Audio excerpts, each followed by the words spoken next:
Os muros inexpugnables do Castelo de Soutomaior abren as súas portas para desvelar todos os seus secretos.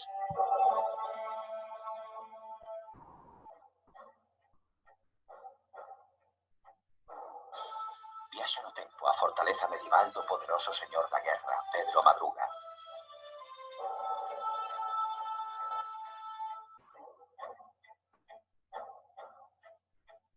Revive a rebelión popular dos irmandiños contra os despiadados señores feudais.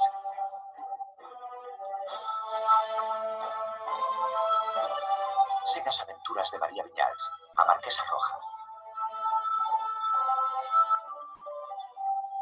Unha muller fascinante que deixou a súa pegada indeleble en Soutomaior, convertido nunha elegante residencia de verán que frecuentaban as persoas máis influentes da política e a aristocracia española.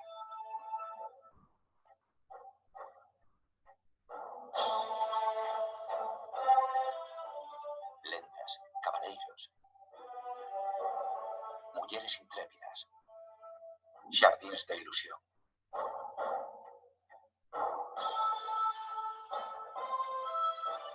Historias de amor, de guerra e de fantasmas. De descubrimentos que cambiaron o curso da historia. Deixate sorprender por xogos, impresionantes audiovisuais e contidos interesantes para todas as idades. O legado das Rías Baixas, como nunca antes foi contado.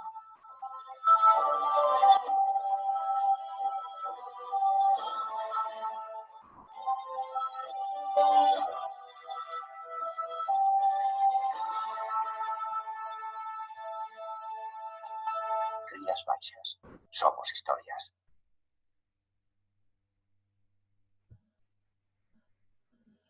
Bueno, pois coido que agora sí que xa debemos de estar todos. O que vistes foi o vídeo que fixo o Turismo Rías Baixas cando se inaugurou o castelo hai 2 anos coa nova musealización que fixeron.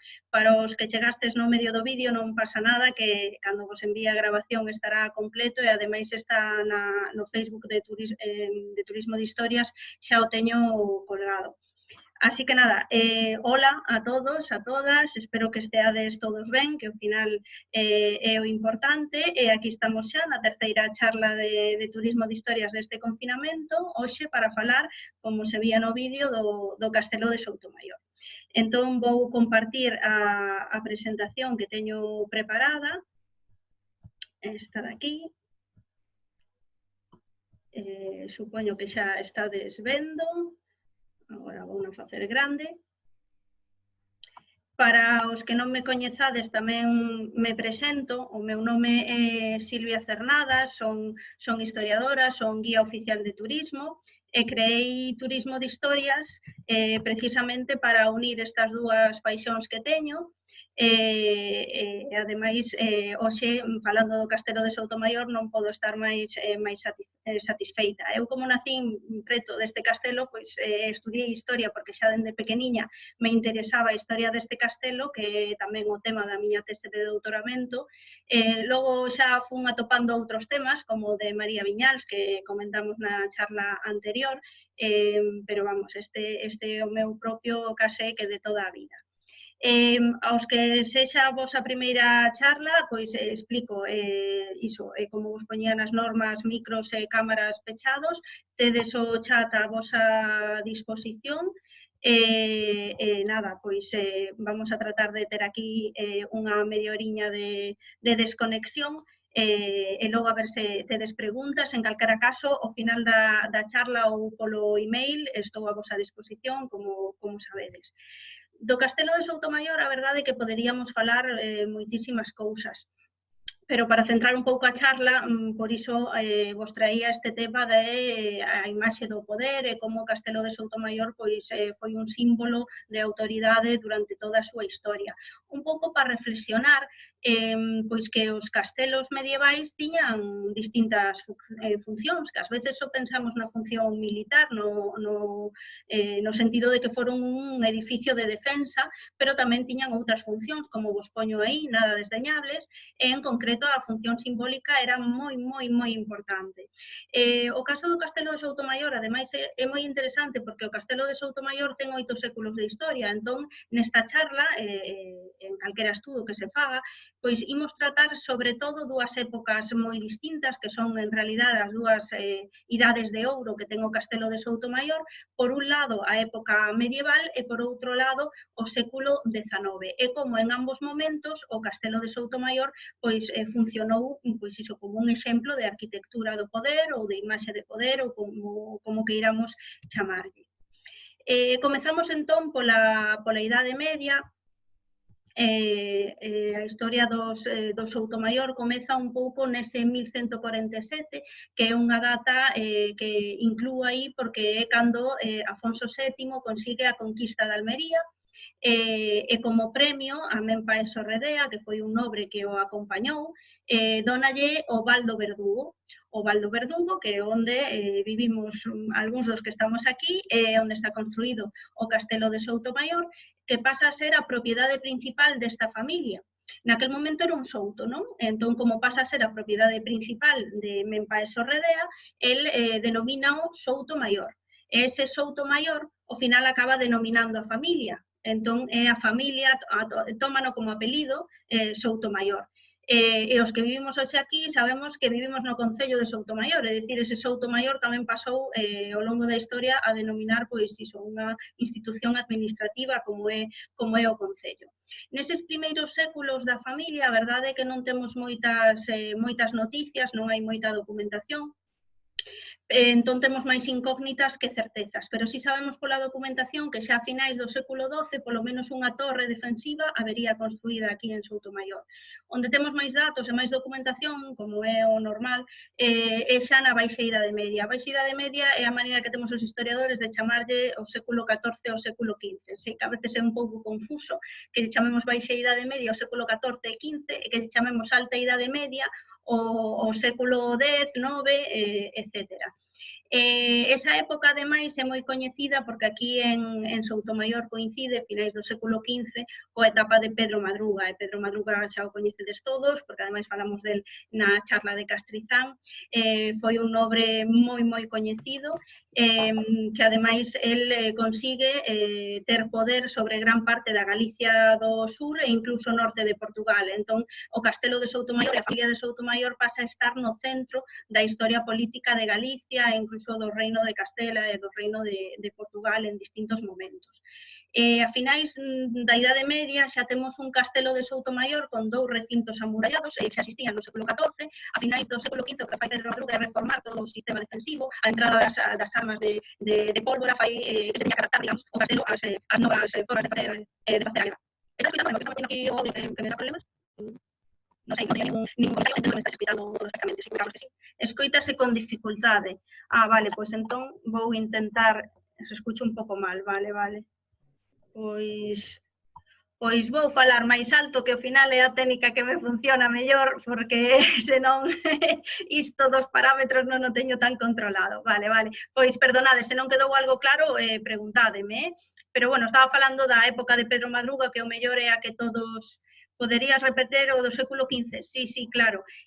O século XV é esta etapa que se corresponde con Pedro Madruga, porque falábamos que no século XIV xa estarían estes 2 recintos amurallados. En século XV o que fai Pedro Madruga é reformar o sistema defensivo do castelo, pois introducindo unha barbancada na entrada, certos elementos que non me quero meter na arquitectura defensiva, pero basicamente a fortaleza, as novas formas de facer a guerra, porque a final do século XV entran as armas de pólvora, entón xa digamos que xa non é só disparar con flechas, senón que temos canóns e outro tipo de armas que hai que estar preparados. En calquera caso, o resumo que ten momento do Castelo de Soutomaior é que aquí o temos un castelo similar, a diferencia do que logo vamos a ver no século XIX.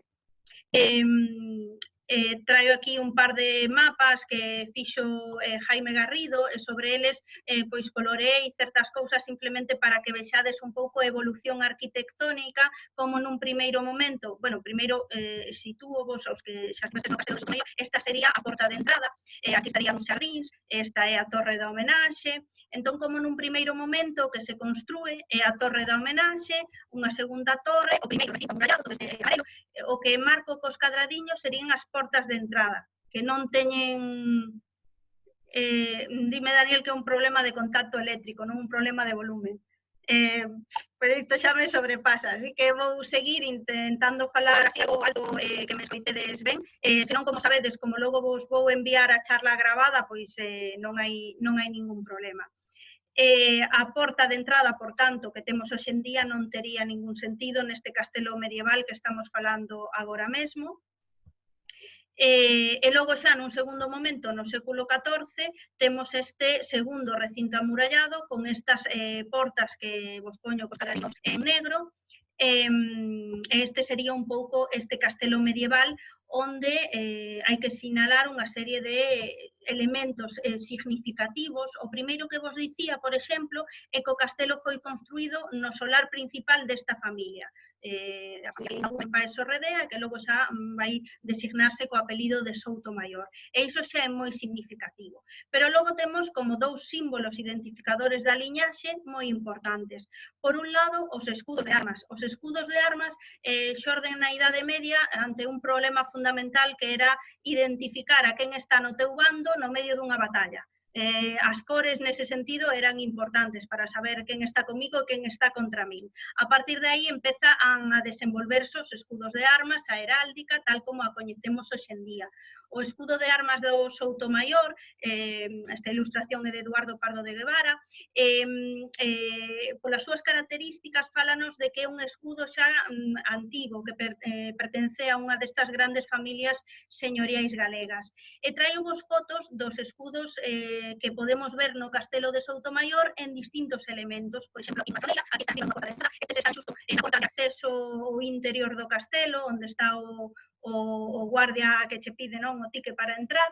Entón, claro, cando pensamos nun castelo medieval e pensamos nesa función defensiva, se só fose unha función defensiva, o castelo non necesitaría ter escudos de armas, pero que tamén é importante dicir que este castelo pertence ao Soutomaior, xa non simplemente que sexa un bo castelo a hora de estar defendido, ben defendido e protegido. E por último, está a Torre da Homenaxe. A Torre da Homenaxe, por exemplo, Varela Gui, que é un estudoso destes temas, defínea como esa lembranza permanente que hai na paisaxe da presenza do Señor.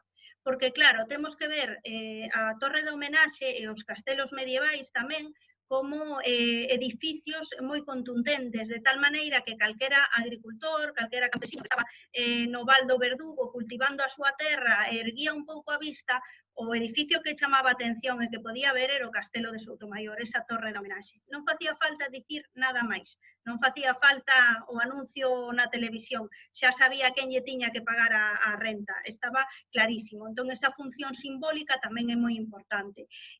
Traio aí dous casos, dous exemplos para reforzar isto. Por exemplo, o tema dos irmandiños, que sempre se fala que arrasaron coas fortalezas de Galicia, é dicir, atacaron as fortalezas galegas, pero tampouco as arrasaron. E, sobre todo, foron a elementos simbólicos, porque foron a atacar moito as torres de homenaxe. Por qué? Porque eran o símbolo do poder dos señores. En este caso, dos abusos que cometían os señores feudais a finais da Idade Media. E logo tamén traio o caso dos reis católicos, cando acceden ao poder e teñen que controlar a esta nobreza galega tan rebelde, para isto, deciden desmochar as torres de homenaxe de gran parte desta nobreza galega. En concreto, tamén o castelo de Soutomaior. Isto é importante sabelo, porque a torre de homenaxe do castelo de Soutomaior que vemos hoxe é máis baixa da torre de homenaxe que habería na Idade Media, porque os reis católicos quitaronlle un piso. Desmochar significa iso, quitarlle un piso á torre de homenaxe. É un elemento, pois iso, moi significativo. Traio, por exemplo, esta foto que demostra que o espesor dos muros nas torres de homenaxe era moi importante. O Soutomaior chega a ter 3,5 metros de espesor. Pero se dirixeron, pero... Hai un audio aberto por aí porque estou escoitando a alguén. Agora xa non. Pois tres... Aí sí. Por favor, revisade os audios. E iso, que 3,5 metros de espesor incluso estaban deseñadas estas torres de homenaxe para ser o último bastión para que en caso de que caíse todo o resto da fortaleza en mans inimigas, a torre de homenaxe puidese subsistir e ser autosuficiente, xa que era a residencia do señor que fose o último en caer, en pasar a mans dos inimigos. Por iso transmite esa idea de forza, de autoridade, de protección que tamén necesitaban os campesiños medievais. E todo iso, a todo iso axudan pois, estes símbolos identificadores da liñaxe, os escudos, a torre de homenaxe, etc. Como vos dicía, non é só esa función militar. Nun segundo momento, como vos dicía, a destacar no Castelo de Soutomaior temos o século XIX. Non quero pasar sen decir nada da idade moderna, pero é que realmente os séculos XVI, XVII, XVIII non teñen interese a nivel de reformas no Castelo de Soutomaior porque non as houbo. O que pasou foi que tras a morte de Pedro Madruga desatáronse unha serie de pleitos pola herdanza de Pedro Madruga e se me decides que a xustiza hoxe en día é lenta, pois pensade que neste caso tardaron 3 séculos, repito, 3 séculos, ata finais do século XVIII, non deciden que en realidade quen debe herdar o Castelo de Soutomaior é o actual, o sea, naquel momento, o Marqués de Mos. É o Marquesado de Mos o que ten que recibir o Castelo de Soutomaior. O Marqués de Mos, que viu que o castelo estaba así, pois medio derruído, non tiña ni moitas ganas, ni ao mellor moitos cartos para facer a reforma que facía falta, o único que fixo foi estampar o seu escudo de armas na entrada, que é esta foto que temos aquí, que é a actual entrada que utilizamos hoxe, para deixar claro que ese castelo lle pertencía, máis símbolo de poder ca ese, imposible. É dicir, o que fixo foi abrir unha nova entrada, que é a entrada espectacular e grandiosa pola que entramos hoxe en día, e estampar o seu escudo de armas ben grande, o do Marquesado de Mos, en riba. Esta entrada non tería ningún sentido en época medieval porque é un castelo que está feito para defenderse, non pode ter a porta de entrada en frente da torre de homenaxe, que parece que xa lle está expondo unha ponte de prata aos inimigos para que vayan a atacar a torre de homenaxe. Ata o século XIX, como vos dicía, non hai grandes reformas no que a arquitectura do Castelo de Soutomaior se refire. En 1870 é cando ten lugar esta rehabilitación neogótica que pon en marcha o Marqués de la Vega de Armijo e Marqués de Mos, Antonio Aguilar y Correa. Tamén nomeo aí a María Viñas, que como sabedes era a sobriña do Marqués de Mos, aínda que ela non vai a cometer esa reforma de 1870, como sabedes naceu en 1875, pero viviuna, ela escribe unha das fontes básicas para coñecer esta reforma que vos cito xa na bibliografía final. Por tanto, estamos nun momento totalmente distinto, o século XIX, é o mesmo edificio, o Castelo de Soutomaior, pero xa deixa de ser ese castelo militar e pasa a ser un palacio aristocrático, porque agora ten que estar ao servicio doutra clase social distinta que lle pide outras funcións distintas. No século XIX, o romanticismo pon moi en boga isto do gusto polo medieval, sobre todo o que eran as ruínas, e ponse de moda pois reformar esas ruínas tendo en conta como eran ou como eles crían que eran originalmente. O matiz este importante porque van a reformar neste estilo neogótico o Castelo de Soutomaior e moitas outras cousas, tal e como eles crían que eran na Idade Media. Entón, coñecemos pois como era o Castelo de Soutomaior por fotografías e revistas da época. Sabemos que fundamentalmente vais a abrir unha serie de portas e ventás ao exterior, porque, como sabedes, nun castelo medieval calquera abertura era un punto débil, pero agora, no século XIX, onde o que se quere é buscar unha residencia de verán, porque era o que estaba buscando e así o utilizou o Marqués de la Vega de Armijo como residencia de verán, pois o que fixo foi buscar luz. abrir ventás, abrir portas, reformar totalmente o espacio interior. Sabemos que construen unhas novas escaleiras, estas que temos hoxe en día, que vemos aquí na fotografía, que hai unha capela con portas de madeira de nogal, que hai un recibidor, unha sala de billar, como se poñen artesoados no teito, todas estas serie de decoracións, en fin, chemineas, toda unha serie de elementos para facer máis confortable este uso de residencia que lle quixeron dar os marqueses de la Vega de Armijo.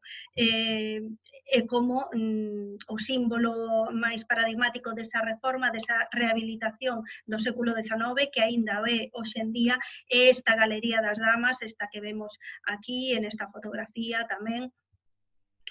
Tamén é desta reforma do XIX, todas estas ameas que vemos non son do castelo medieval, e como todo isto se integra para esta nova función que falamos que ten agora o castelo, que é unha función residencial, e como temos que poñer iso tamén ao servicio desa simboloxía. Agora, que queren facer os marqueses de Mos de la Vega de Armijo co castelo?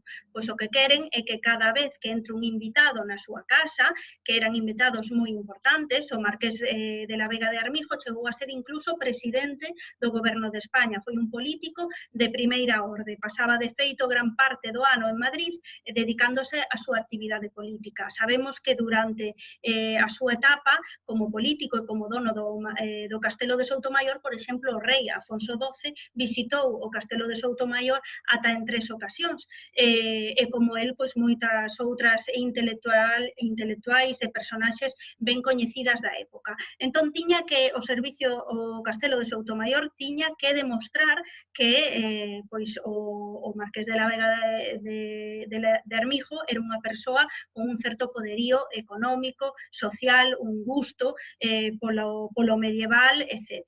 Entón, a isto se ten que adaptar o castelo de Soutomaior no século XIX. Tamén non quero deixar de mencionar os xardíns, porque a orixe dos xardíns que temos hoxe tamén é o século XIX.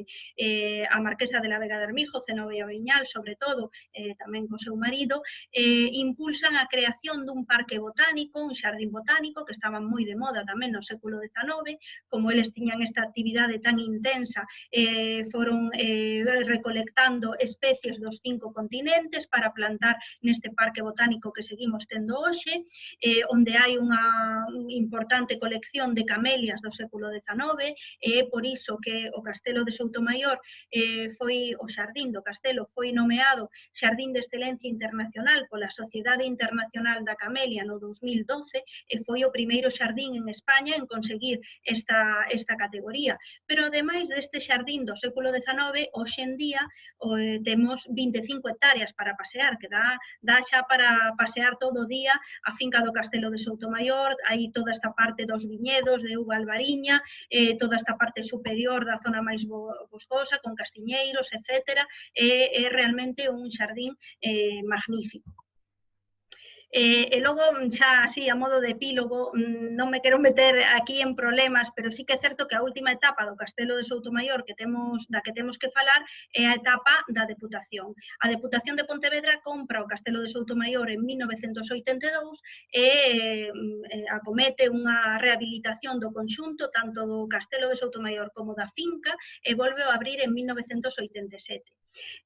Durante os anos 2007-2015, se non me lembro mal, pois estas imaxes que vos traio abrían os telexornais e os xornais unha vez ao ano, porque o Partido Popular elixía o castelo de Soutomaior todos os anos a finais de agosto para abrir o curso político.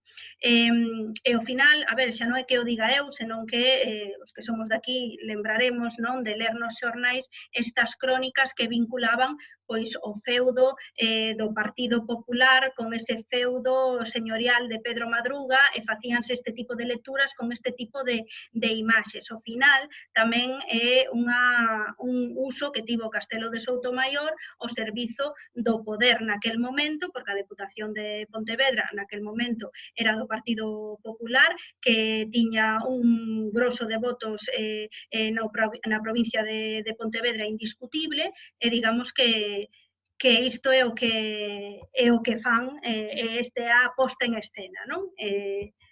Pero vamos, para quedarnos con un par de ideas que era as que vos quería transmitir nesta charla, pois este estudo do Castelo de Soutomaior como imaxe de poder, por un lado como fortaleza, por outro lado como palacio, en dúas épocas moi distintas, pero en realidade é o mesmo. Tanto o palacio como a fortaleza estiveron ao servizo dunha clase social nun momento determinado que tiña un poder económico, político, militar importante e por iso necesitaba da simboloxía do castelo para reafirmar a súa autoridade. E outra cousa que me parece tamén moi importante é como a historia da arte, neste caso o Castelo de Soutomaior, nos serve como fonte para estudiar a historia, a sociedade nese momento. Como estudar o Castelo de Soutomaior tamén nos sirve para saber como era esa aristocracia do século XIX ou esa nobreza de época medieval. Para saber máis, que sempre vos gusta logo seguir investigando, pois traio aí o libro de María Viñals, como non podía ser de outra maneira, que é a mellor fonte para coñecer a reforma do XIX, tamén a obra de Jaime Garrido, que ademais do Castelo de Soutomaior analiza outras fortalezas, está moi ben para analizalas desde o punto da arquitectura militar. Tamén vos teño que citar que teño aquí o libro de Suso Vila sobre a Casa de Soutomaior, a obra de referencias, un estudo super completo sobre a Casa de Soutomaior, tamén sobre o Castelo de Soutomaior, unha obra, como digo, de referencia, e tamén a obra que sacou a Deputación de Pontevedra, sobre todo para explicar a reforma que levaron eles a cabo, coas catas arqueolóxicas que fixeron, etc. E nada, un pouco para terminar, xa que onte foi tamén o día do libro, quero terminar con esta reflexión de Ortega y Gasset, que fala dos castelos como que converten un pouco a paisaxe en escenario. É unha frase así como moi bonita. Como sabedes, espero que vos gustara, que vos quedarades con ganas de máis, que en canto poida, como non pode ser de outro xeito, o Castelo de Soutomaior vai ser protagonista de varias rutas de turismo de historia. E nada, espero que vos veñades a algunha delas, que me dixedes algún comentario en redes, algunha reseña. Se tedes algunha pregunta, agora polo chat ou ben logo polo email info@turismodehistorias.com, estou a vosa disposición. Así que nada, moitas grazas por estar outra tarde aquí comigo e por estar aquí asistindo a esta charla sobre o Castelo de Soutomaior. Alguna pregunta?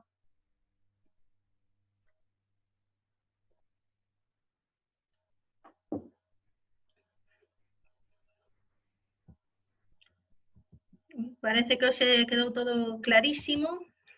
Resume magistral, dime, Daniel, bueno, un paseo correndo, porque do Castelo de Soutomaior poderíamos decir, como vos decía ao principio, moitas cousas, pero quixen centrarme un pouco nesta visión do simbolismo, que ás veces non reparamos nesa vertente tamén que teñen os castelos e todos os edificios en sí.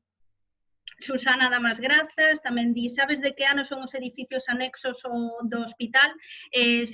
Supoño que me falas do hospital Llúria, que estivo funcionando de 1913 a 1917, pero sí que é certo que os edificios eran preexistentes e posiblemente sexan xa deste século XIX, porque nesta etapa os marqueses de la Vega de Armijo, digamos que como tiñan tantos invitados, tiñan un xardín que isto era pois un pequeno Versalles, tedes que pensalo así o vemos nas fotografías. Hai multitude de edificios anexos que servirían para outros usos e para outros divertimentos que tiña a nobreza neste momento. Por tanto, a que hoxe a pousada do Castelo de Soutomaior, que era onde estaba o Hotel Sanatorio Llúria, posiblemente sexa un edificio anterior a 1913. E así o di tamén Diego Piai no seu libro sobre María Viñal, en Viñals. Agora ben, exactamente o ano non o sei. Pregúntame, Daniel, bueno, que pregunta Ruth, que cal era a razón do desmoche. Ben, a situación na península, ou polo menos no reino de Castela, a finais do século XV, cando estamos falando que se impón Isabel la Católica sobre Xoana Beltranexa, é unha situación política moi convulsa, porque digamos que aquí en Galicia, que ademais a coroa estaba lá lonxe en Castela, facía a nobreza un pouco que lle viña en gana. Unha vez que chega ao poder Isabel la Católica e intenta un pouco meter en cintura a toda esta nobreza galega, outra nobreza extremeña, asturiana, etcétera, que tamén estaba facendo un pouco o que lle viña en gana, foi unha situación bastante complexa, pero aparte de polas armas, decidiron tamén ir por esta parte do simbolismo que vos intentaba explicar, porque ao final, se as torres de homenaxe o que representan é o poder señorial, a altura das torres de homenaxe tamén é un factor importante. Se os reis católicos veñen e lle quitan un piso a todas as torres da homenaxe deses castelos dos señores feudais galegos, tamén é unha maneira de decir claramente agora quen manda aquí. É un pouco a razón do desmoche desas torres señoriais. Dime, Roberto, moitas grazas por ilustrarnos, tamén pola bibliografía que mencionas sempre como apoio. Sí, pareceme super importante porque, bueno, entendo que non todos vos sodes expertos no tema e o mellor máis que estar de acordo co que eu digo ou deixo de dicir, sempre dar 4 referencias bibliográficas, aínda que non sexan moito máis, logo sempre tedes, pois iso, para seguir investigando pois sobre a Casa de Soutomaior ou sobre outros castelos da provincia, etc. Pareceme sempre interesante darvos algunha reflexión así bibliográfica. Di Ángel, resumindo moi ben, por certo, que o que se fai co tema do desmoche é baixarlle os fumes á nobreza galega. Totalmente de acordo. Ademais, a Pedro Madruga e a todos estes facíalles unha falta negra, porque Pedro Madruga ninguén lle decía o que tiña que facer ou o que tiña que deixar de facer. Entón, realmente, a Isabel a Católica costoulle moito meter en cintura a nobreza galega. Moito, moito. Porque Pedro Madruga, por exemplo, era unha persoa que estivo ao servizo tanto dos reis de Castela como dos reis de Portugal, porque creo que vos dixen xa na charla de Castrizán que tiña unha relación persoal incluso con Afonso V de Portugal. Entón, claro, esta nobreza que sí que no, que, a ver, as fronteiras en época medieval era outro tema que precisamente vos quería quizáis trasladar na próxima charla, que aínda terei charla para algunha máis, que non lín a pregunta de Nerea, perdón, que se me pasou. Leo agora, moi bo enfoque, dime, de cara á reconstrucción do castelo por parte de Pedro Madruga despois das revoltas irmandiñas, sería desta época o tramo reconstruído na zona suroeste, se non me equivoco, da Torre do Homenaxe? Xa vas aí a pillar, Nerea. Vou lela outra vez. O tramo suroeste da Torre da Homenaxe. É que o problema fundamental, non me penso mollar, porque o problema fundamental que temos para o Castelo de Soutomaior é que nos falta ter fontes arqueolóxicas, é dicir, non se procedeu a ningunha excavación arqueolóxica, entón é moi difícil datar con seguridade pois os elementos que temos no Castelo de Soutomaior. Máis alá de decir, polas descripcións que temos, pois este primeiro recinto, este segundo recinto. Entón é moi difícil facer este tipo de apreciacións, pero vamos, que podería ser. Sí que sabemos que no século XV, como hai todas estas cuestións do ataque dos irmandiños, a reforma que fai Pedro Madruga despois da revolta irmandiña, o feito de que os reis católicos manden desmochar a Torre da Homenaxe, dime, Nerea, que non é a súa intención ir a pillar, non, pero xa se ve que ti tes uns coñecementos sobre o tema. Por iso digo que, claro, ese tramo que se ve reconstruído, sí, non sei eu tampouco decir, non me quero mollar eu agora se é da época de Pedro Madruga ou non, porque sí que é certo que, claro, faltarnos as fontes arqueolóxicas é complicado. Vou ter que ir pechando porque xa, moitas grazas, espectacular, dime, Ángel. E despido vos xa porque xa se me acaba o tempo que vos dicía da versión gratuita que teño de Zoom. Espero vervos na seguinte charla, que aínda haberá tempo. E nada, coidadevos moito, moitas grazas, tamén me dice Marina, pois iso, coidadevos moito, mañá ou pasado como moito mando vos a grabación, como sabedes, ademais sempre teño algún detalle de mandarvos algunha cousiña máis,